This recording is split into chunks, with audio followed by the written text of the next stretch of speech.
আচ্ছা, আমরা 42তম ক্লাসে আমরা পৌঁছে গেছি। কত বড়, আমরা 41তম ক্লাসে মোটামুটি রিভিশন এবং কিছু আলোচনা ছিল 30 পর্যন্ত। এবং 30 পর্যন্ত আমরা যেটা পড়েছিলাম যেটা হচ্ছে একজন শিশুর ক্ষেত্রে আদালত কোন কোন বিষয় বিবেচ্য বিষয় নিবে, আমরা লাস্ট সেকশন পড়েছিলাম। তো এখানে এসে আমরা আজকে দেখবো সামাজিক অনুসন্ধান প্রতিবেদনটা কি। প্রথম হচ্ছে প্রশ্ন হচ্ছে সামাজিক অনুসন্ধান প্রতিবেদন কি। হেডলাইন থেকে যখন আমরা কোনো প্রশ্ন মুখস্থ করব তখন হচ্ছে হেডলাইন থেকে আমাদের প্রশ্ন করা শিখতে হবে। হ্যাঁ, how to make a question, আপনাকে কিভাবে কোশ্চেন তৈরি করতে হয় আমরা ওখানে ফর্মুলা গুলো জানি। ওই নতুন যারা আসছে কয়েকটা ভিডিও ওদেরকে দিয়ে দিবেন, ওই যে আমাদের যে সিস্টেম তারা তারা বুঝবেন। তাহলে সামাজিক অনুসন্ধান প্রতিবেদন এটা কোন আইনে বলছে? এটা হচ্ছে আমাদের এই শিশু আইন 2013-র যে 31-এ বলছে। এটা হচ্ছে এমসিকিউ, আমরা পরীক্ষা কোনো রিটার্ন পরীক্ষা আসবে না যে সামাজিক অনুসন্ধান কি বা এটার কাজ কি, এটা কারা দায়িত্বে থাকেন, এই এই এর পটভূমিটা কেমন, এবং এই এখানের কার্যক্রম কি, এখানে কিছু আসবে না। জাস্ট এখানে একটা এমসিকিউ আইন ক্লাস, আপনি ওই যে এখানে লেখালেখি করবেন না। সামাজিক অনুসন্ধান প্রতিবেদনটা জাস্ট এটা হচ্ছে একটাই এমসিকিউ আসে, সেটা হচ্ছে সরি, দুইটা এমসিকিউ আছে এখানে। একটা হচ্ছে সামাজিক অনুসন্ধান কত দিনের ভিতরে দিবে, কোন পদ্ধতিতে দিবে, এক। দুই নম্বর হচ্ছে এই সামাজিক অনুসন্ধান প্রতিবেদন কি প্রতিবেদন হিসেবে গণ্য হবে। আই আই রিপিট, সামাজিক অনুসন্ধান কত দিনের ভিতরে প্রতিবেদন দাখিল করবে আদালতে, এক। সরি, বোর্ডে, হ্যাঁ, অধিদপ্তর দাখিল করবে, সরি। ঠিক আছে। আরেকটা হচ্ছে যেটা বলছিলাম যে সামাজিক অনুসন্ধান প্রতিবেদন কি প্রতিবেদন হিসেবে গণ্য হবে। যে আমরা অনেক সময় যে গোপনীয় প্রতিবেদন জানি, গোপনীয় যেটা আমরা বিভিন্ন ডিপার্টমেন্টালি অনেক গোপনীয় রিপোর্ট বলি, এটাও এখানে সকল প্রতিবেদন গোপনীয় বলে গণ্য হবে। তো এখানে শুধু আমরা দেখি, একটু মনোযোগ দেন, লেখালেখি করে নাও আপনার, নতুন তো। তাহলে সামাজিক অনুসন্ধানটা হচ্ছে 31, সবাই প্রথম হচ্ছে ধারা, সামাজিক অনুসন্ধান প্রতিবেদন হচ্ছে 31 ধারা। আমি প্রথম বলতেছি, সামাজিক অনুসন্ধান প্রতি হচ্ছে 31 ধারা। সেখানে প্রথম বলছে, যিনি আইনের সাথে সংঘাতে জড়িত শিশুকে আদালতে হাজির করিবার অনধিক 21 দিনের মধ্যে প্রবেশন কর্মকর্তা বিধি ধারা নির্ধারিত পদে শিশু আদালতে একটি সামাজিক অনুসন্ধান প্রতিবেদন দাখিল করবেন এবং উহার একটি অনুলিপি নিকটস্থ বোর্ডের অধিদপ্তর করবেন। দুইটা কথা বলছে, মনোযোগ দেন। সামাজিক অনুসন্ধানের প্রথম হচ্ছে কত দিনের মধ্যে প্রবেশন কর্মকর্তা দিবে, 21 দিন। কি পদ্ধতি দিবে, নির্ধারিত নির্ধারিত বিধির বিধি দ্বারা, অর্থাৎ বিধি দ্বারা নির্ধারিত পদ্ধতি, দুই। আরেকটা বলছে এটা কোথায় প্রেরণ করবে, আদালতে প্রেরণ করবে। আরেকটা অনুলিপি কোথায় দিবে, সেটা হচ্ছে এই যে নিকটস্থ বোর্ড, জেলা, জাতীয়, উপজেলা, এই যে বোর্ড গুলো গঠন হয়েছে এখানে দিবে। বুঝতে পারছেন বিষয়টা? আমি আরেকবার রিপিট দিচ্ছি, এখানে কিন্তু ভেঙে ভেঙে দিচ্ছি। আপনারা তো যখন পড়বেন তখন হেডলাইন করে চলে যাবেন, আপনাদের মাথায় তো কিছু থাকবে না। মানে রিভিশন দেওয়ার একটা সিস্টেম আছে, যখন আপনি পড়বেন প্রথম হচ্ছে আপনি হেডলাইনে থাকবেন, এটা হলো সূচি। যে সামাজিক অনুসন্ধান হচ্ছে আপনি মুখস্থ করবেন এই প্রথম সূচিটা, যে আন্ডারস্ট্যান্ডিং সেকশন হচ্ছে সামাজিক অনুসন্ধান প্রতিবেদন 31। এখন হচ্ছে ভিতরে যখন আমি একে দুয়ে তিনে, আমার এত কিছু দরকার নাই। প্রথম বলছে যিনি আইনের সাথে সংঘাতে জড়িত শিশু হবেন আদালত হাজির করার অনধিক 21 দিনের মধ্যে, কত দিনের মধ্যে, 21 দিনের মধ্যে কে দিবেন, প্রবেশন কর্মকর্তা। কিভাবে দিবেন, বিধি ধারা নির্ধারিত পদ্ধতিতে। কোথায় দিবেন, আদালতে দিবেন। কি দিবেন, একটি সামাজিক প্রতিবেদন। অনুলিপি কাকে পাঠাবেন, একটি অনুলিপি বোর্ডের অধিদপ্তর দাখিল করবে। দেখেন, আমি কিন্তু অনেকগুলো কথা বলছি এখানে, আমার মনে হয় আর বোঝার কিছু নাই।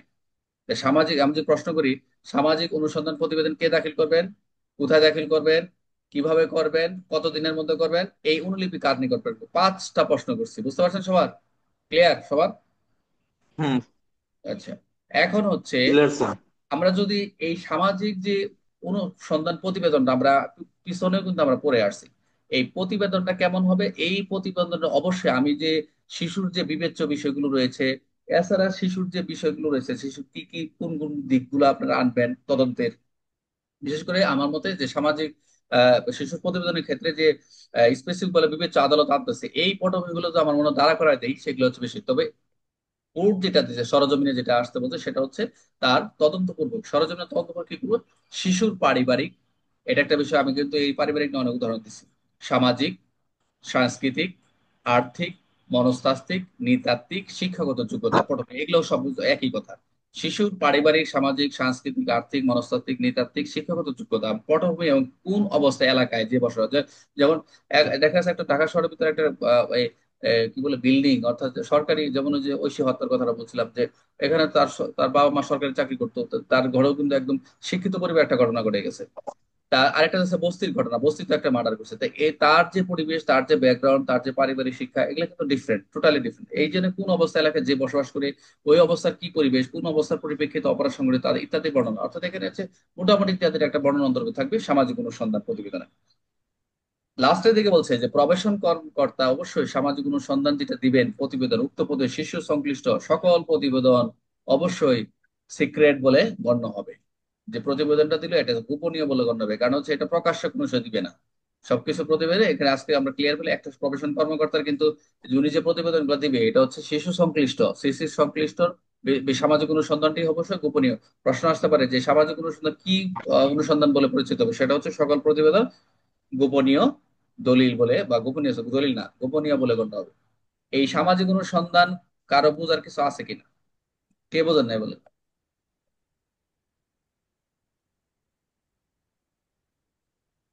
কে বোঝেন নাই? এই নতুন কারা যারা যারা আসছেন তারা রেসপন্স করেন।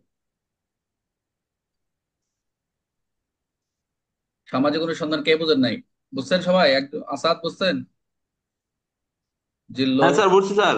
রফিক, আদালতে স্যার বুঝতে পারছেন? স্যার এটা কি শুধু স্যার ওই সংঘাতে জড়িত শিশুর বেলায় নাকি হ্যাঁ হ্যাঁ। সংস্পর্শে আসা শিশু তার না না, বেলায়ও?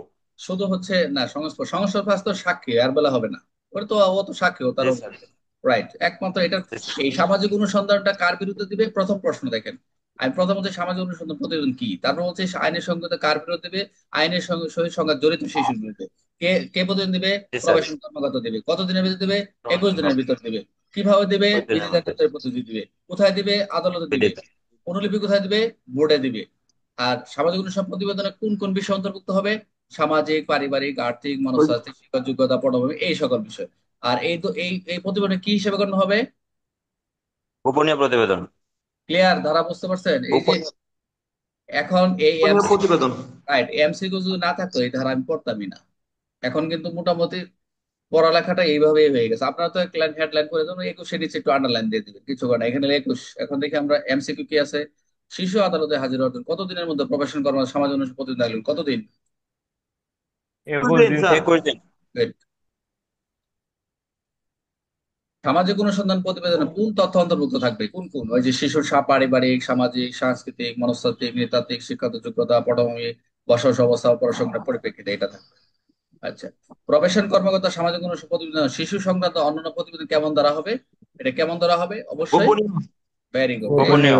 এটা সাধারণ প্রতিবেদন, আদালত নথি, পুলিশ রিপোর্ট, নো, এটা হচ্ছে সিক্রেট হিসেবে, গোপনীয় হিসেবে, সিক্রেট জন্য। আচ্ছা, এখন আসেন বিচার সমাপ্তির সময়সীমাটা।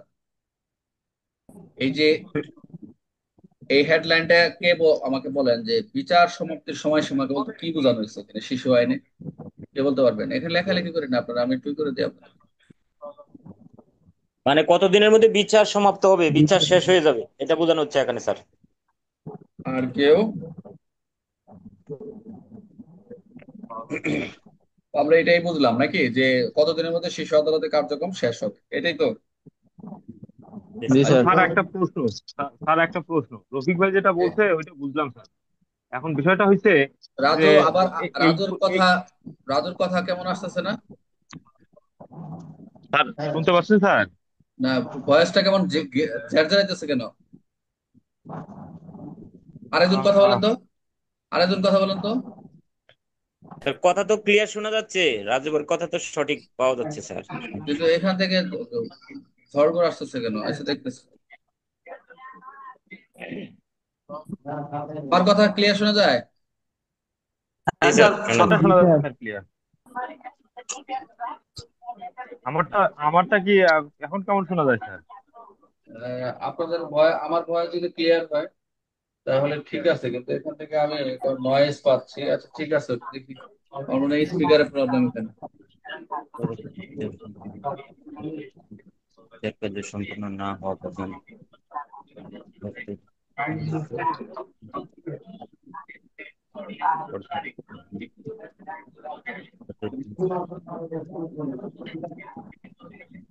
আমি কথা নিতে পারতেছি না, আপনাদের কথা কারণ নিতে পারতেছি না আমি, যে ভয়েসটা কেমন ঘর ঘর আসতেছে। আমার কথা শোনা যায়? সবাই শুনতেছেন? স্যার আপনার হ্যাঁ জি কথা স্যার। স্যার আপনার কথা শোনাচ্ছে স্যার। কার্য কার্য করছে। স্যার প্রয়োজন পড়লে আপনি হেডফোন ইউজ করেন, তাহলে হয়তো বা আপনার জন্য সুবিধা হবে স্যার। আচ্ছা, হেডফোন এখন নাই, হেডফোনটা রেখে আসছি, তার জন্য কথা নিতে হবে কিন্তু কথা আপনাদের যাই হোক কি আসতেছে, অনেক নয়েজ আসছে, যাই হোক আপনারা এখন কথা বলেন না। আচ্ছা কথা বলেন না, ক্লাসে 10 মিনিট পরে আমি একটা লিঙ্ক দিচ্ছি। সবাই এখন স্টপ দেন, সবাই এখন আমি মিউট করে আমরা দিচ্ছি। কে বলতেছিলেন মানে যার সমস্যা সে আপাতত রাখেন, মানে আহ, আপনাদের কথা এখানে শোনা যাচ্ছে না, আমি আমার কথাটা একটু শুনে একজন শুধু রাজু থাকেন, রাজু আসেন, রাজু আনমিউট হয়ে থাকেন। স্যার, আচ্ছা, এই যে আপনি তো কথা বলতেছেন না যে ঘর ঘর করে আওয়াজ হবে, মানে আমার মনে হয় স্পিকার প্রবলেম হতে পারে। আচ্ছা, বিচার সমাপ্তির সময়সীমা এটা দেখেন, এটা হচ্ছে শিশুর যে কার্যক্রম গুলো হবে, বিচার কতদিনের মধ্যে শেষ করবে আদালত, বিচার কার্যক্রম সম্পন্ন করবে এটাতে। তো এখানে আদালত, এখানে এই ধারণা মনে রাখার জন্য দুইটা বিষয় মনে রাখবেন পরীক্ষা যেটা আসবে। এখানে পরীক্ষা এমসিকিউ আসে হচ্ছে এই যে নিচে থেকে আর উপরের যে প্রথম কতদিন সর্বোচ্চ এতদিন, এই এই প্রথমটা 32-1 এবং 32-4, এটা থেকে এমসিকিউ আসে, একটু মনোযোগ দেন সবাই। যে বিচার সমাপ্তির সময়সীমাটা কেমন, যে এখানে বলছে যে তো ফৌজদারি কার্যবিধির যে বিধান রয়েছে আমাদের, সেই বিধানে যাই থাকুক না কেন, ভিন্নতর যাই থাকুক না কেন, সবসময় খেয়াল রাখবেন যে শিশু আদালতে যখন শিশু উপস্থিত তারিখ হতে, যেখান থেকে যেদিন উপস্থিত হবে তাকে আদালতে হাজির করা হবে। একটু বন্ধ করে দিচ্ছি, একটু আপনি একটু খেয়াল রাখেন। আচ্ছা, যে শিশু আদালত থেকে যেদিন উপস্থিত করা হবে, যে সময়টার কথা হচ্ছে 360 দিনের মধ্যে কার্যক্রম শুরু। এটা রিটার্নে কোনো প্রশ্ন না, জাস্ট ওটা এমসিকিউ। আমি রিপিট করতেছি, শিশু আদালতে শিশু যখন প্রথম উপস্থিত করবে সেই তারিখে 360 দিনের মধ্যে শেষ করবে। তবে এর ভিতরে যদি কার্যক্রম শেষ করতে না পারে, যদি কার্যক্রম শেষ করতে না পারে, এর কারণ লিপিবদ্ধ করবে আদালত এবং সক্রিয় বিচার কার্য আরো 60 দিন বর্ধিত করতে পারে। 360 প্লাস আরো 60, এই হলো মোট কার্যক্রম। যদি এখানে একটু কথা রয়েছে যে 3 নাম্বার যেটা বলছে যে শিশুর আদালত যে বিচার আরম্ভ হওয়ার পর হইতে বিচার কার্যক্রম সম্পন্ন না হওয়া পর্যন্ত একাধিক কর্মে প্রত্যেক কার্য দিবস বিনা বিরতিতে চলবে। এটা আপনার জানার বিষয় না, কিন্তু মোট হচ্ছে প্রথম যে দুইটা বিষয় সেটা হচ্ছে শিশু আইনে যে কার্য শিশু আদালত উপস্থিত হওয়ার থেকে 360 দিনের মধ্যে শেষ করবে, আর যদি না পারে 60 দিনের ভিতরে আরো 60 দিন বাড়ানো যাবে। জরুরি যে বিষয়টা হচ্ছে দেখেন, এই বর্ণিত সময়ের মধ্যে বিচার সম্পন্ন না করা হলে সংশ্লিষ্ট শিশু হত্যা, প্রথম হচ্ছে হত্যা, মার্ডার, ধর্ষণ, দুশ্চুতা, ডাকাতি, মাদক ব্যবসা, অন্যান্য যদি জঘন্য কোনো গুরুতর অপরাধে দায়েরকৃত মামলা ব্যতীত, যে অপরাধের দায়েরকৃত মামলা ব্যতীত শিশু আদালতের বিবেচনায় তার বিরুদ্ধে আনীত লঘুমাত্র অভিযোগ হইতে অব্যাহতি পাবে এবং একই অপরাধে তার বিরুদ্ধে অন্য কোনো বিচার প্রক্রিয়া গ্রহণ করা যাবে না। মনোযোগ দেন,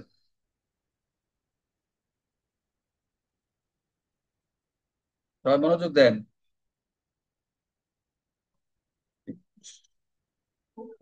চারটা কি বলছে দেখেন, রফিক একটু মনোযোগ দেন, আপনাদের কথা আছে, হঠাৎ করে স্পিকার এরকম সমস্যা হওয়ার কথা না। এরকম হলো তাও জানতেছি না যে হঠাৎ করে এমন হওয়ার কারণটা কি। আচ্ছা আমি একটু দেখতেছি। আচ্ছা এখন আর দেখা দরকার নেই। হুম, যে শোনেন, যে বর্ণিত সময়ের মধ্যে বিচার কার্য সম্পন্ন না করা হলে, যে উপরে যে বিষয়গুলো 1 এবং 2 যদি শেষ করতে না পারে, তাহলে সংশ্লিষ্ট শিশু যদি হত্যা, প্রথম হচ্ছে যে এরকম হত্যা হয়, ধর্ষণ হয়, দুশ্চুতা হয়, এগুলো ম্যাক্সিমাম হচ্ছে আইনের সংঘাতে জড়িত শিশু হয়ে যায়, ডাকাতি, মাদক ব্যবসা, অন্যান্য জঘন্য যদি হয় বা ঘৃণ্য গুরুতর অপরাধ দায়েরকৃত মামলা ব্যতীত, এগুলো বাদ দিচ্ছে, এগুলো বাদ দেয় বলছে, কিন্তু এগুলো ব্যতীত শিশু আদালতের বিবেচনা, শিশু আদালত যিনি থাকবেন, জজ, দায়রা জজ যিনি থাকবেন, শিশু আদালতের বিবেচনায় তার বিরুদ্ধে আনীত লঘুমাত্রায় অভিযোগ হইতে অব্যাহতি পাবে। মানে এটি ব্যতীত লঘুমাত্রায় কি পাবে, অব্যাহতি পাবে। তবে এখানে বলছে এবং একই অপরাধের জন্য তার বিরুদ্ধে অন্য আইনে বিচার প্রক্রিয়া গ্রহণ করা যাবে। বুঝতে পারছেন সেটা, যে তার একই অপরাধের জন্য তার বিরুদ্ধে কিন্তু অন্য বিচার প্রক্রিয়া গ্রহণ করা যাবে না। এটা কিন্তু স্পষ্ট বলে দিচ্ছে, তবে শর্ত থাকে যে শর্ত দিচ্ছে, যেমন আমরা যে এই প্রাপ্তবয়স্ক যে মামলাগুলো আমরা আলাদা করে পাঠাই, শর্ত থাকে যে সংশ্লিষ্ট মামলায় কোনো প্রাপ্তবয়স্ক ব্যক্তি অভিযোগ থাকলে তার মামলা অব্যাহত থাকে। এই যে তবে শর্ত দেখেন, সংশ্লিষ্ট মামলা প্রাপ্তবয়স্ক ব্যক্তি অভিযোগ থাকলে, সংশ্লিষ্ট মামলা তো প্রাপ্তবয়স্ক থাকি, তো সেই মামলাটা কই যায়, অন্য কোর্টে যায়, তো মামলা কি থাকবে, অব্যাহত থাকবে না? সেটা কি শেষ করে দিবে? যখন শিশু আদালতে গেছে এটা আলাদা গেছে, তখন তো মামলাটা অব্যাহত থাকাটা স্বাভাবিক। এইখানে জাস্ট এখান থেকে একটা প্রশ্ন আসতে পারে, খুবই ইম্পর্টেন্ট এটা শিশুদের ক্ষেত্রে। এগুলো যদিও আদালতের কাজ, আমি এই দুইটার বেশি এমসিকিউ পাইনি এই পর্যন্ত, আদৌ এই পর্যন্ত যতগুলা বই যারা সবাই লেখছে, এবং আমি এইখানে এই দুইটা থেকে গুরুত্ব দিচ্ছি বেশি, কিন্তু এখানে হচ্ছে জাস্ট এটা রিটার্নের কিছু নাই আর কি, জাস্ট পড়ে যাওয়া। তবে এখানে হচ্ছে এখানে এই যে লাস্টের যে দুইটা কথা, শিশু আদালতের বিবেচনায় বিরুদ্ধে আনিত লঘু লঘু যে এটা অপরাধ করবে সেটা তো অব্যাহতি পাবে, তবে একই অপরাধ তার বিরুদ্ধে অন্য কোনো বিচার গ্রহণ করা যাবে না, এটা আদালতের বিষয়। তবে শর্ত থাকে যে যদি প্রাপ্তবয়স্ক থাকে সেক্ষেত্রে তার মামলা অব্যাহত থাকবে, এটাই বলছে। শিশু আদালতে শিশুর প্রথম উপস্থিত হতে কতদিনের মতো বিচার সম্পন্ন করবে, কতদিন? 360 দিন স্যার। মানে কেমন জানি হঠাৎ করে ভয়েস আসতেছে, তাড়াতাড়ি সমস্যা না আমার সমস্যা। আচ্ছা ঠিক আছে।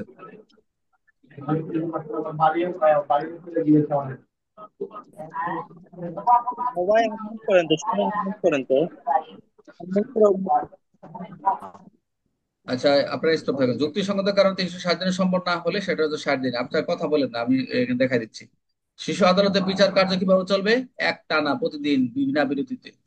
আর কোন পরিস্থিতি বিচার সমাপ্তি অতিক্রান্ত হলে শিশু লঘু অবৈধভাবে, কোথায়? এটি ব্যতীত হত্যা, ধর্ষণ, ডাকাতি এগুলা অপরাধ থেকে ব্যতীত অন্যান্য অপরাধ থেকে সে লঘু অভিযোগ পাবে। যদি সংশ্লিষ্ট মামলা প্রাপ্তবয়স্ক অভিযোগ থাকে তাহলে কি হবে? অবশ্যই প্রাপ্তবয়স্ক ব্যক্তির মামলা চলবে, শিশু লঘু অভিযোগ বাদ বাদ ছাড়া। আচ্ছা।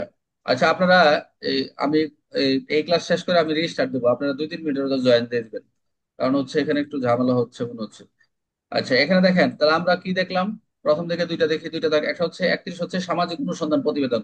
একজন বলেন, আচ্ছা এখন তো কথা বলে আপনাদের শুধু বলবো না, সামাজিক অনুসন্ধান প্রতিবেদন। আরেকটা হচ্ছে কি বললাম? বিচার সমাপ্তির সময়সীমা কতদিন? প্রথম হচ্ছে কতদিনে শেষ করবে? 360। 60 দিনের মধ্যে 360 দিনের মধ্যে শেষ না করতে পারে সেটা হচ্ছে আরো কতদিন পারবে? 60। 60 দিন 60 দিন। কার্য দিবস না আবার। শিশুর উপর, 60 দিন। হ্যাঁ গুড। 33 মনোযোগ দেন। 32-এর পর 33 দেখেন, শিশুর উপর নির্দিষ্ট ধরনের দণ্ড আরোপ বাধা নিষেধ। শিশুকে কি কি দণ্ড দেওয়া যাবে না? প্রথম হচ্ছে হেডলাইন থেকে আসেন, শিশুর উপর নির্দিষ্ট ধরনের দণ্ড আরোপ বাধা নিষেধ। আমি আবার রিপিট করতেছি, শিশুর উপর নির্দিষ্ট ধরনের দণ্ড আরোপে বাধা নিষেধ কি রকম হবে প্রথম হেডলাইন থেকে আপনারা বুঝবেন। প্রথম যে শিশুকে কি ধরনের দণ্ড দেওয়া যাবে না, প্রথমে বলছে শিশুর, এখানে কিন্তু বলছে বাধা নিষেধের কথা বলছে, পরে কিন্তু এখানে কি কি বিধান আছে আমরা একটু নিচে দেখি, মনোযোগ দেন। আচ্ছা আমি একটা লিঙ্ক দিই, আপনাদের একটু ঝামেলা হচ্ছে, একটা লিঙ্ক দিচ্ছি, ওয়েট করেন সবাই। সবাই একটু ক্লাসে আসেন, আবার আমি লিঙ্ক দিচ্ছি।